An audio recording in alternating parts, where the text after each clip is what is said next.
Hello guys, कैसे हो? I hope सभी अच्छे होंगे। हम पढ़ रहे हैं राजस्थान का इतिहास, और इतिहास विषय की क्लासों में हम जालौर के इतिहास के बारे में पढ़ रहे हैं। पिछली क्लास में हमने सामंत सिंह के शासनकाल तक देखा। सामंत सिंह को वह है 1282 ईस्वी में सामंत सिंह जालौर का शासक बनता और 1305 ईस्वी तक जालौर की शासन सत्ता संभालता है। सामंत सिंह के समय में 1296 ईस्वी में दिल्ली सल्तनत पर अलाउद्दीन खिलजी अपने चाचा फिरोज खिलजी की हत्या करके शासक बनता है और दिल्ली सल्तनत का शासक बनता है। तो जो सामंत सिंह है, अब इस सामंत सिंह को लगता है कि अब मेरा जैसा जो मौजूदा वर्ग है वह आने वाली चुनौतियों का सामना नहीं कर सकता। इसलिए सामंत सिंह स्वेच्छा से अपने योग्य पुत्र कानरदेव को जालौर की शासन सत्ता सौंपता है। कानरदेव अपने योग्य पुत्र कानरदेव को शासन सत्ता सौंपता है। इस प्रकार जालौर का जो कानरदेव है 1305 ईस्वी में जालौर का शासक बनता है। 1305 से 1311 ईस्वी तक कानरदेव जालौर पर शासन करता है और 1311 ईस्वी में कानरदेव के नेतृत्व में जालौर में साका होता है, केसरिया होता है, और कानरदेव की रानी जेतलदेव के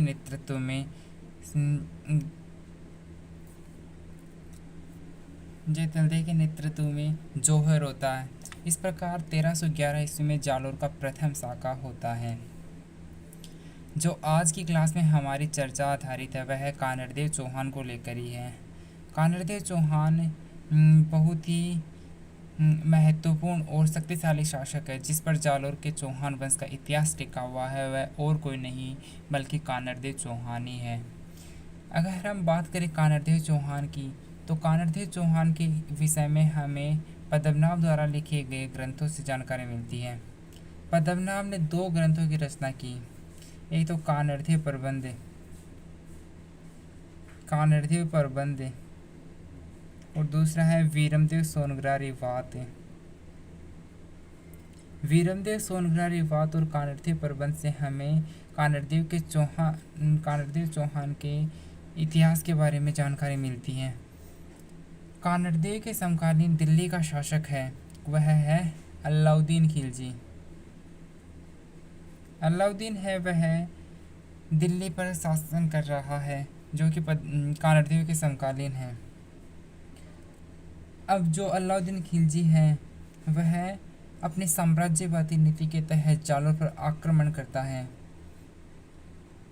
लेकिन जो कानरदेव प्रबंध है इसमें जो अलाउद्दीन खिलजी का जालौर पर आक्रमण करने का कारण बताया है वह है कि जो अलाउद्दीन खिलजी है वह 1298 ईस्वी में गुजरात अभियान के लिए सेना भेजता है।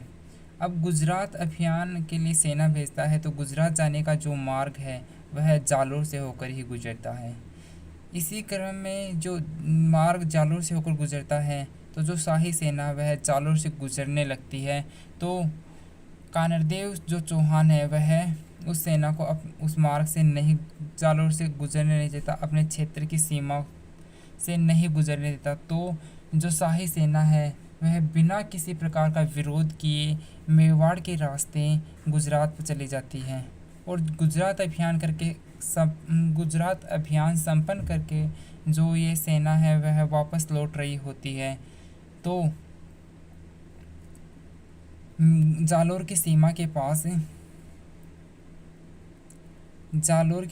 के पास इस शाही सेना के मध्य विवाद हो जाता है, क्योंकि जो ये खिलजी सेना थी इसमें कुछ संख्या में मंगोल सैनिक भी थे जिनमें लूट के माल को लेकर विद्रोह होता है, संघर्ष होता है, विवाद उत्पन्न हो जाता है। इसी के चलते खिलजी और मंगोल सेना में हुई फूट का फ़ायदा उठाता है। खिलजी प्लस मंगोल सेना में हुई फूट का फ़ायदा कौन उठाता है? वह उठाता है जालौर का एक सेना नायक जेता देवड़ा। देवड़ा राजपूतों की ही एक शाखा है और वह है जेता देवड़ा। जेता देवड़ा खिलजी और मंगोल सेना के मध्य हुए इस विवाद को का फ़ायदा उठाकर जो लूट का धन है वह लूट कर ले जाता है। और इसी को अलाउद्दीन खिलजी ने नाराज़गी का कारण बनाया और जालोर पर आक्रमण किया। लेकिन जो एक और इतिहासकार हुए वह हैं मुस्लिम लेखक फ़रिश्ता। मुस्लिम लेखक फ़रिश्ता की रचना है तारीख़ फ़रिश्ता। तारीख़ फ़रिश्ता। अगर हम बात करें मुस्लिम लेखक फ़रिश्ता की पुस्तक तारीख़ फ़रिश्ता की, तो हमें इसमें जानकारी मिलती है अलाउद्दीन खिलजी के जालोर पर आक्रमण करने का जो मुख्य कारण था वह था कि अलाउद्दीन खिलजी की जो हम ये कानरदेव चौहान है वह अलाउद्दीन खिलजी की अधीनता मानता था। उसके सॉरी जो फ़रिश्ता है, मुस्लिम लेखक फ़रिश्ता है, वह जालोर पर अलाउद्दीन खिलजी के आक्रमण का अलग ही कारण बताता। वह है कि 1305 ईस्वी में अलाउद्दीन खिलजी ऐन उल मुल्क मुल्तानी के नेतृत्व में ऐन उल मुल्क मुल्तानी के नेतृत्व में जालोर पर आक्रमण के लिए सेना भेजता है। और जालोर आक्रमण के लिए सेना भेजी। मुल्तानी जो ऐन उल मुल्क मुल्तानी है उसने कानरदेव से गौरवपूर्ण संधि का आश्वासन देकर दिल्ली ले जाता है। यह मुल्क मुल्तानी ऐन उल मुल्क मुल्तानी वह कहता है कि उसे युद्ध नहीं बल्कि संधि चाहिए, तो इसे संधि का आश्वासन देकर जो कानरदेव चौहान है उसे दिल्ली ले जाता है। और दिल्ली दरबार में जब कानरदेव ने अपनी स्थिति असम्मानजनक पाई तो वह कानरदेव वहाँ से निकलकर जालोर लौट जाना चाहता है। एक दिन दरबार में जो अलाउद्दीन खिलजी एक दिन दरबार में घोषणा करता है कि हिंदू राजाओं में ऐसा कोई भी राजा नहीं है, हिंदू राजाओं में ऐसा कोई भी राजा नहीं है जो उसकी सैनिक शक्ति को चुनौती देने का साहस कर सके।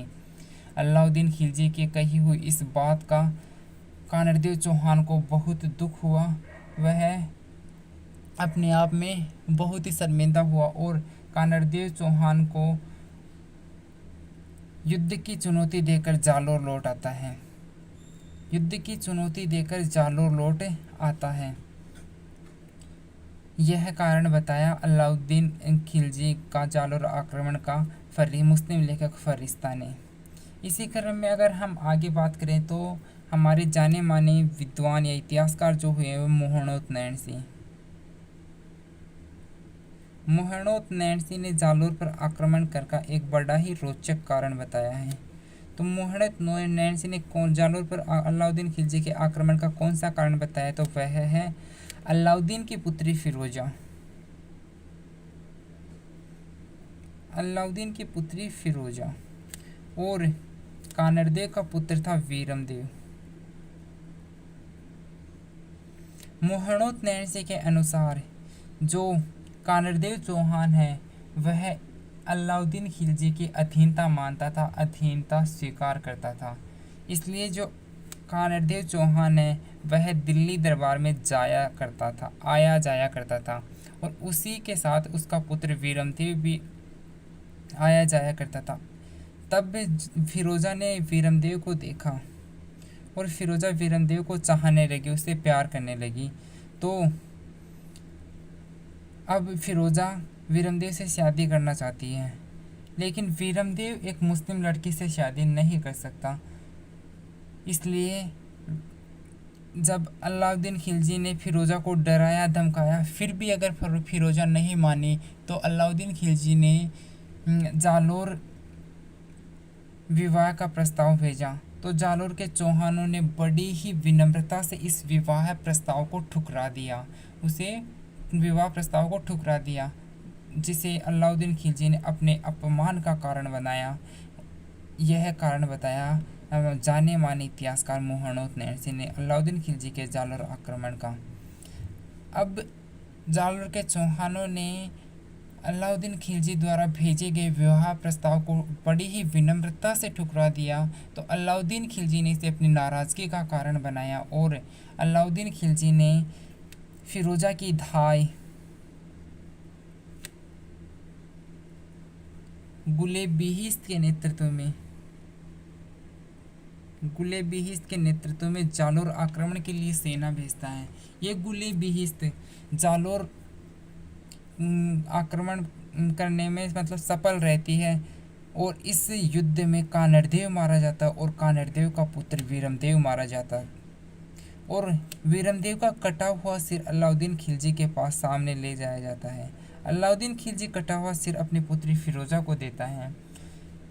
जो ये फिरोजा है इसने वीरमदेव के कटे हुए सिर का विधिवत अंतिम संस्कार करवाया और खुद यमुना में कूदकर आत्मदाह कर लिया। इस प्रकार अलाउद्दीन खिलजी और कानरदेव चौहान के मध्य संघर्ष उत्पन्न हो गया, वैमनस्य उत्पन्न हो गया।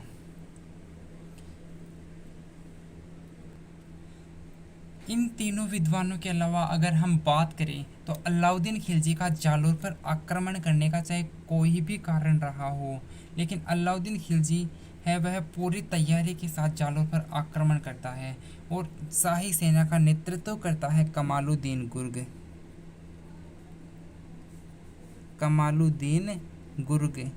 शाही सेना का नेतृत्व करता है, खिलजी सेना का नेतृत्व करता है कौन? कमालुद्दीन गुर्ग ने जालोर पर आक्रमण करने से पूर्व जालोर दुर्ग की कुंजी सिवाना दुर्ग पर आक्रमण किया। अगर जालोर को जीतना है तो जालोर दुर्ग की कुंजी कहलाने वाले सिवाना दुर्ग को जीतना कमालुद्दीन गुर्ग के लिए बहुत ही महत्वपूर्ण था। सिवाना वर्तमान में सिवाना है वह बाड़मेर में स्थित है।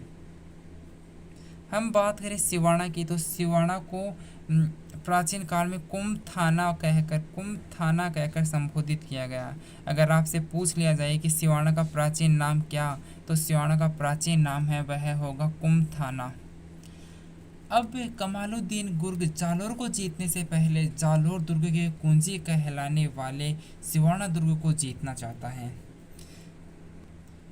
सिवाना दुर्ग को जीतना कमालुद्दीन गुर्ग के लिए बहुत ही महत्वपूर्ण हो जाता है।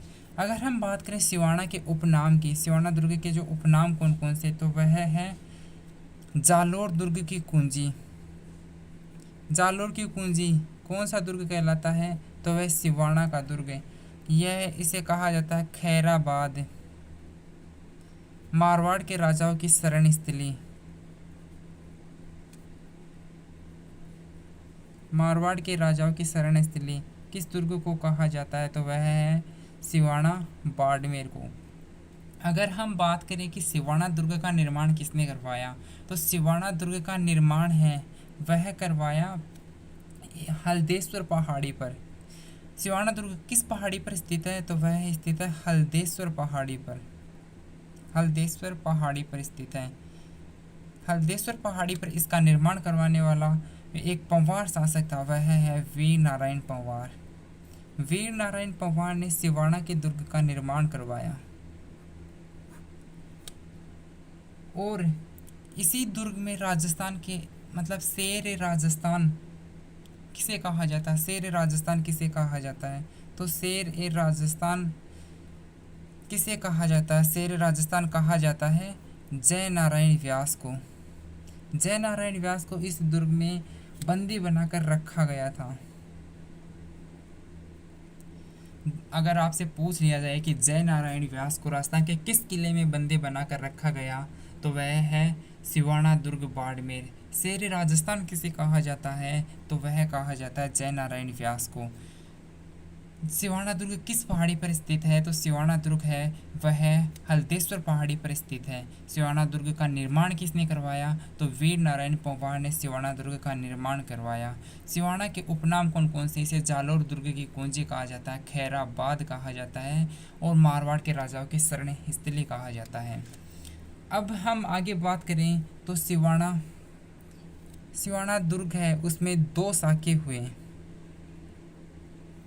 सिवाना दुर्ग में दो साके हुए। पहला साका कब हुआ, पहला साका हुआ 1308 ईस्वी में और दूसरा साका हुआ वह है दूसरा साका 1587 ईस्वी में हुआ।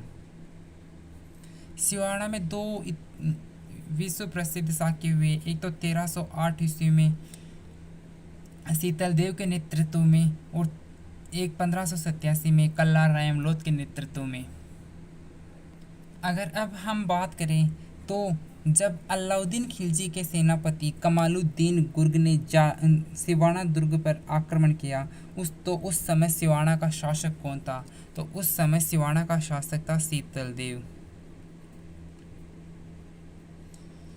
अलाउद्दीन खिलजी के सिवाना आक्रमण के समय सिवाना का जो शासक था वह था शीतल देव और शीतल देव का सहयोगी सोम या सोमेश्वर था।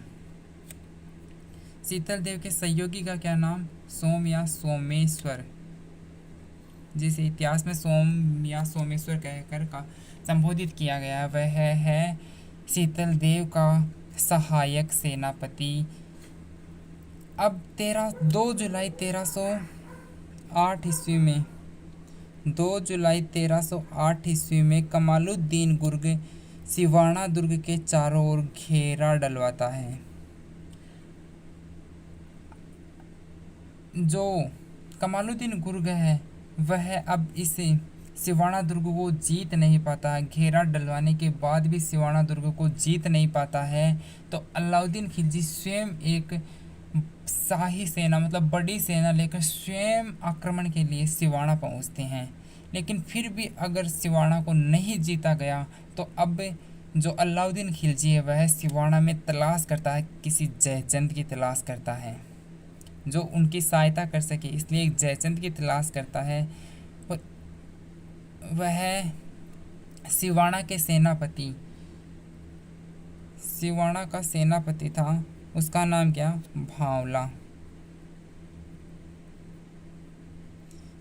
जो ये सिवाना दुर्ग का सेनापति है भांवला, इसे दुर्ग का लालच देकर जो अलाउद्दीन खिलजी है वह अपनी ओर मिला लेता है। अगर आपसे एग्जाम में पूछ लिया जाए कि अलाउद्दीन खिलजी ने शीतल देव के सेनापति को दुर्ग का लालच देकर अपनी ओर मिलाया, उसका नाम क्या था? तो उसका नाम था भांवला। और इसी भांवला ने अलाउद्दीन के कहने पर दुर्ग में स्थित भांडेलाव तालाब में गोरक्त मिलाकर उसे के पानी को दूषित कर दिया, अपवित्र कर दिया। भांडेलाव तालाब में गोरक्त मिलाकर। इतिहास में कहीं कहीं यह भी कहा जाता है कि इस भांडेलाव तालाब की जगह मामदेव का कुंड बताया जाता है। मामदेव का कुंड बताया जाता है जो कि सही नहीं है। अगर हम बात करें मामदेव के कुंड की तो मामदेव का कुंड है वह कुंभलगढ़ दुर्ग में स्थित है। कुंभलगढ़ दुर्ग में स्थित है। और इसी मामदेव कुंड में 1468 ईस्वी में राणा कुंभा के पुत्र उदा ने कुंभा की हत्या कर दी थी। कुंभा के पुत्र उदा ने कुंभा की हत्या की इसी मामदेव के कुंड के पास। कुंभा के पुत्र उदा ने उसकी हत्या कर दी थी। इसलिए जो मामदेव का कुंड है वह कुंभलगढ़ दुर्ग में स्थित है, जबकि जो भांडेलाव का तालाब है वह सिवाना दुर्ग में स्थित है। और इसी भांडेलाव तालाब के जल में गोरक्त मिलाकर जो शीतलदेव का सेनापति है भांवला, उसने इसके पानी को दूषित करवा दिया, अपवित्र करवा दिया। किसके कहने पर? तो वह अलाउद्दीन खिलजी के कहने पर। तो जो दुर्ग है उसमें पानी की समस्या उत्पन्न हो गई, जिसके कारण राजपूत अपना अंत समय निकट पाकर दुर्ग के फाटक खोल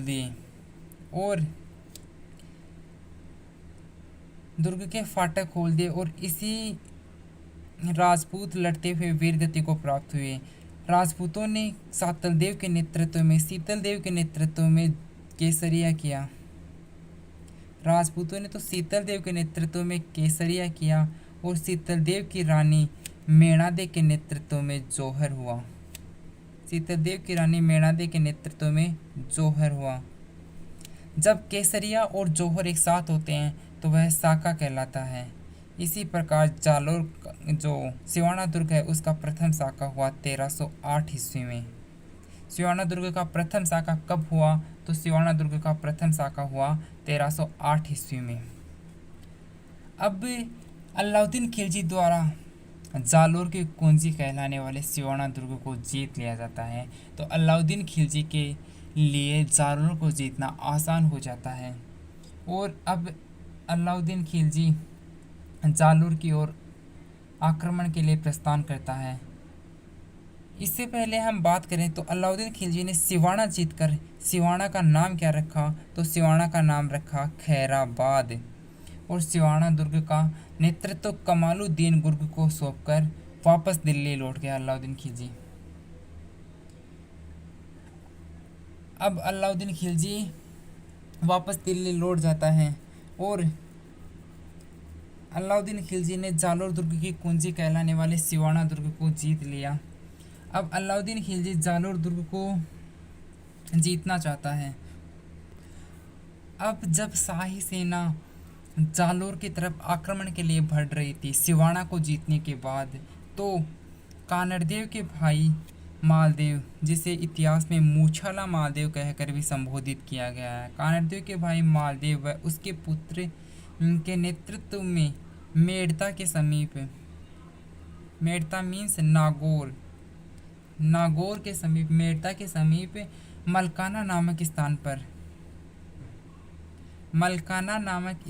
पर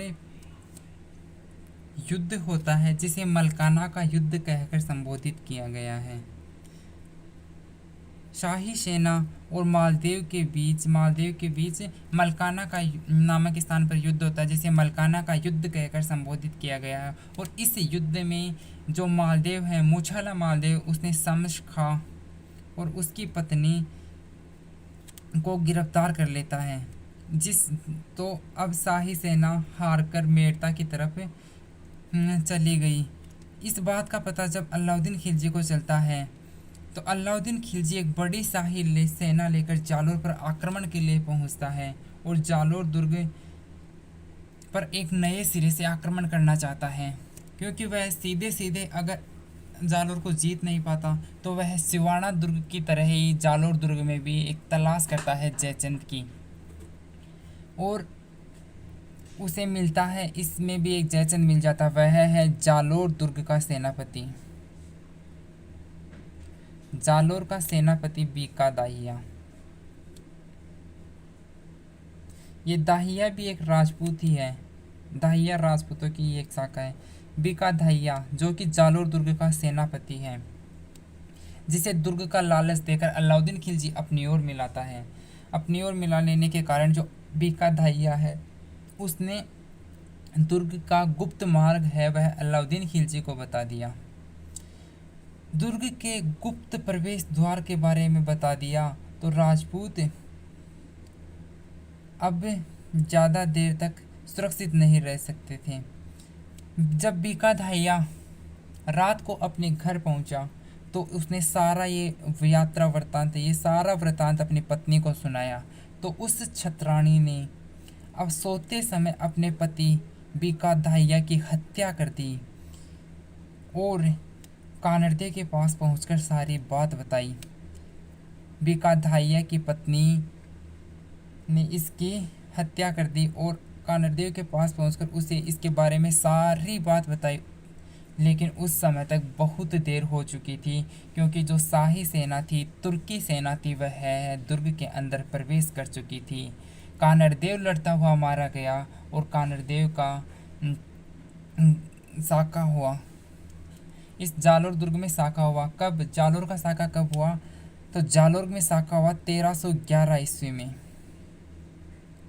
1311 ईस्वी में जालोर दुर्ग में साका होता है, जिसमें कानड़देव के नेतृत्व में केसरिया हुआ। कानड़देव के नेतृत्व में केसरिया हुआ और कानड़देव की रानी जेतलदेव के नेतृत्व में जौहर हुआ। जब केसरिया और जौहर एक साथ होते हैं तो उसे साका कहा जाता है। अगर आपसे एग्जामिनर में पूछ लिया जाए कि जालोर का साका कब हुआ, तो जालोर का साका वह 1311 ईस्वी में हुआ। कानड़देव के नेतृत्व में केसरिया और कानड़देव की रानी जेतलदेव के नेतृत्व में जौहर हुआ। जलती हुई अग्नि में जौहर किया गया। अब अलाउद्दीन खिलजी जालोर को जीत लेता है और जालोर का नाम बदलकर जलालाबाद करता है। जालोर का नाम अलाउद्दीन खिलजी जालोर जीतने के बाद जलालाबाद कर देता है। अलाउद्दीन खिलजी ने सिवाना का नाम रखा था खैराबाद, उसी प्रकार जालोर का नाम रखता है वह है जलालाबाद। और जालोर में एक मस्जिद का निर्माण करवाता है वह है अलाउद्दीन की मस्जिद। अलाउद्दीन की मस्जिद जिसमें एक छोटे आकार प्रकार की तोप भी रखी हुई है, जिसके कारण अलाउद्दीन की मस्जिद है उसे तोप मस्जिद भी कहा जाता है। यह राजस्थान की दूसरी मस्जिद है। राजस्थान की पहली मस्जिद जिसका निर्माण 1194 ईस्वी में कुतुबुद्दीन ऐबक ने करवाया था। कुतुबुद्दीन ऐबक ने कहाँ पर करवाया था? अजमेर में, जिसे 2.5 दिन का झोपड़ा या 16 खम्भों का महल कहा गया, जो राजस्थान की पहली मस्जिद है। और राजस्थान की दूसरी मस्जिद है अलाउद्दीन की मस्जिद, तोप मस्जिद, जो कि जालोर में स्थित है।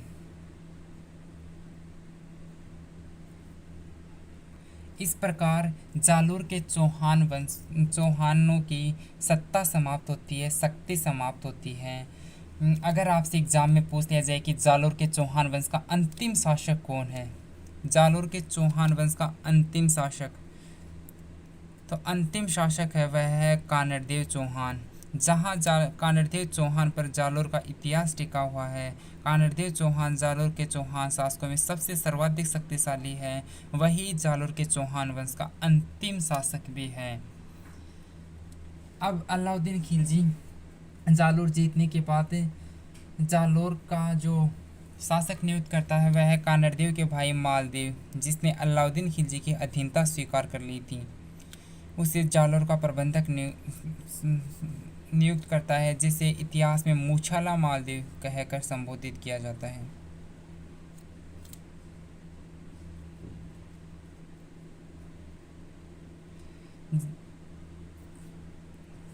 मूछाला मालदेव ने अलाउद्दीन खिलजी की अधीनता स्वीकार कर ली तो इसे चित्तौड़ का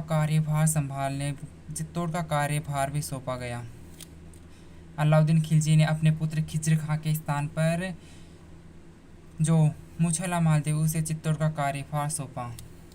इसी प्रकार जालोर के चौहान वंशियों की जो सत्ता है समाप्त होती है, शक्ति समाप्त होती है। जालोर के सोनग्रा चौहानों की शक्ति समाप्त होती है। कानड़देव चौहान जहाँ अंतिम शासक है। अगर आपसे पूछे जालोर के चौहान वंश का संस्थापक कौन है, तो जालोर वंश के चौहान वंश का संस्थापक है कीर्तिपाल, जिसे मोहनोत्तनैणसी ने कीतु एक महान राजा कहकर भी संबोधित किया है। एक बात और है कानड़देव चौहान के बारे में, वह है सिंघारी। सिंघारी एक नटनी है जो अपूर्व सौंदर्य की धनी है। अगर आपसे एग्जाम में पूछ लिया जाए कि सिंघारी नटनी का संबंध किस शासक से है, तो वह है कानड़देव चौहान से। सिंघारी अपूर्व सौंदर्य की धनी है। जब अब इसके सौंदर्य के बारे में अलाउद्दीन खिलजी के सामने कानड़देव के सामने इसके सौंदर्य की चर्चा चली, तो कानड़देव कहता है अगर यह श्रृंगारी जो कि दल्लू नट की पुत्री थी, तो कानड़देव कहता है कि अगर श्रृंगारी महल के सामने स्थित पहाड़ी से रस्सा बांधकर उस रस्से पर नृत्य करती हुई अपनी कला का प्रदर्शन करते हुए अगर महल में आ जाती है, तो उसे मैं मेवाड़ जो जालोर का साम्राज्य है, जालोर का साम्राज्य वह दे दूंगा, उसे जालोर का शासक सत्ता संभला दूंगा। तो इसी क्रम में जो श्रृंगारी है वह चुनौती को स्वीकार करती है और अपने सिर पर 8 मटके रखकर उस रस्सी पर नाचते हुए अपने लक्ष्य को पहुंचने ही वाली होती है कि कानड़देव ने रस्सी कटवा दी, जिसके उस रस्सी के कट जाने से श्रृंगारी नटनी की मृत्यु हो गई।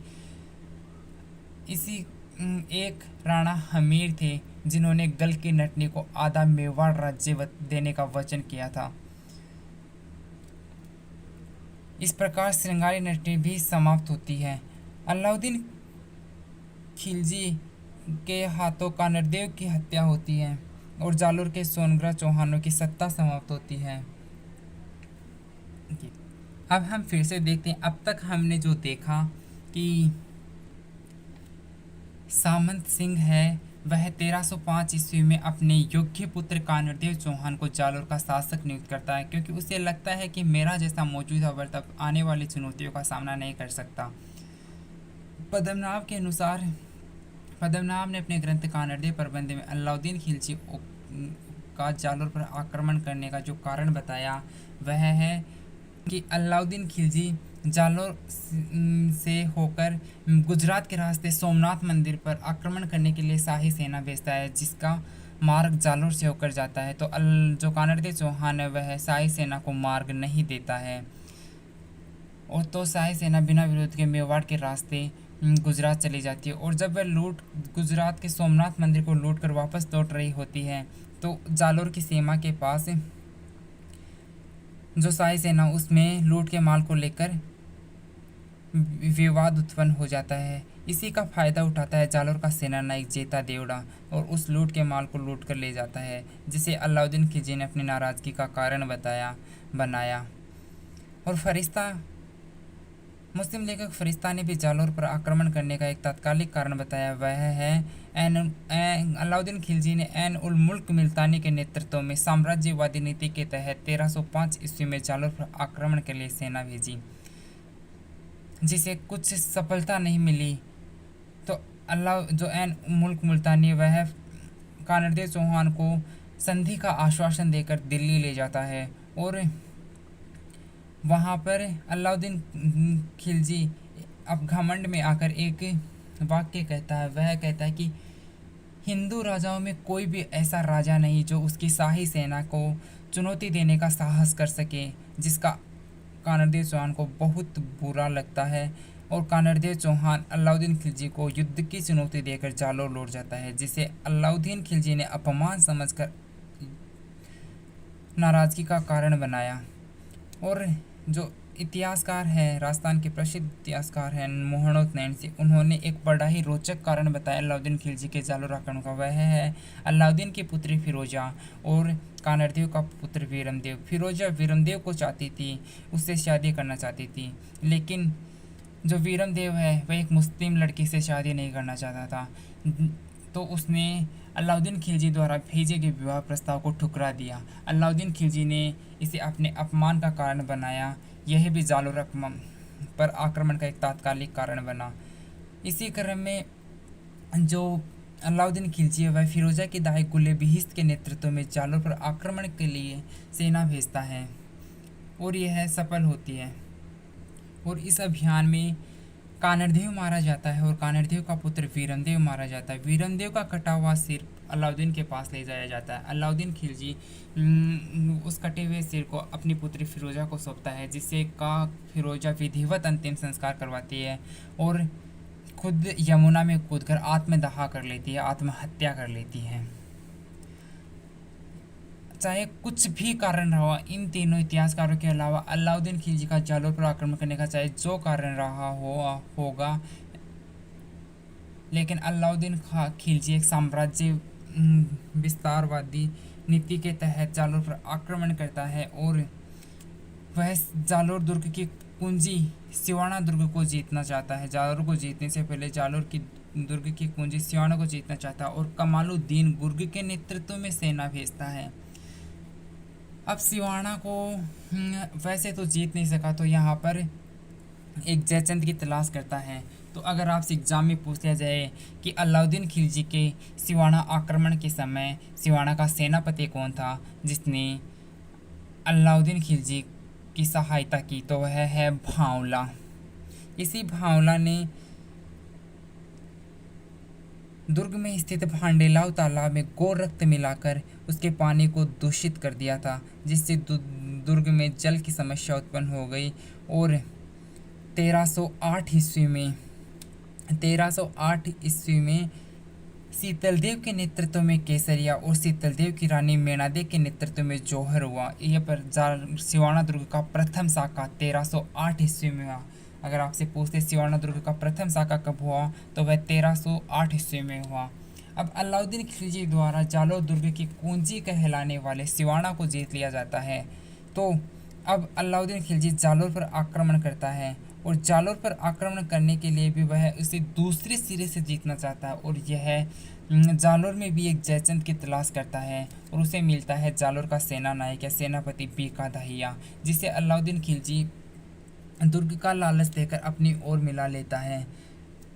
और इस प्रकार इस जो बीका दहिया है वह दुर्ग के गुप्त मार्ग अलाउद्दीन खिलजी को बता देता है और शाही सेना गुप्त मार्ग के जरिए दुर्ग में प्रवेश कर जाती है। और इस प्रकार 1311 ईस्वी में जालोर का शाका होता है। कानड़देव के नेतृत्व में केसरिया हुआ और कानड़देव की रानी जेतल देव के नेतृत्व में जौहर हुआ।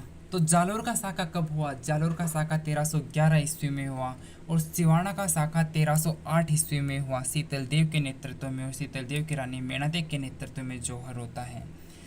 अगर एग्जामिनर आपसे पूछते हैं कि मारवाड़ के राजाओं की शरण स्थली किस दुर्ग को कहा जाता है तो वह कहा जाता है सिवाना दुर्ग को, जो कि बाड़मेर में स्थित है। इस प्रकार 1311 ईस्वी में जालोर के सोनग्राह चौहानों की सत्ता समाप्त होती है। अलाउद्दीन खिलजी जालोर का नाम बदलकर जलालाबाद करता है और सिवाना का नाम बदलकर खैराबाद कर देता है। आज के लिए इतना ही। अगली क्लास में जो हमारी चर्चा आधारित होगी वह होगी सिरोही के चौहानों के बारे में, कोटा के चौहान, नाडोल के चौहान के बारे में, जो कि एग्ज़ाम की दृष्टि से इतने इम्पोर्टेंट नहीं है, बट उनको संक्षिप्त विवरण हम पढ़ने वाले हैं। तब तक के लिए bye bye, have a nice day, take care, thanks for watching this video, like share and subscribe this channel. Okay, thanks.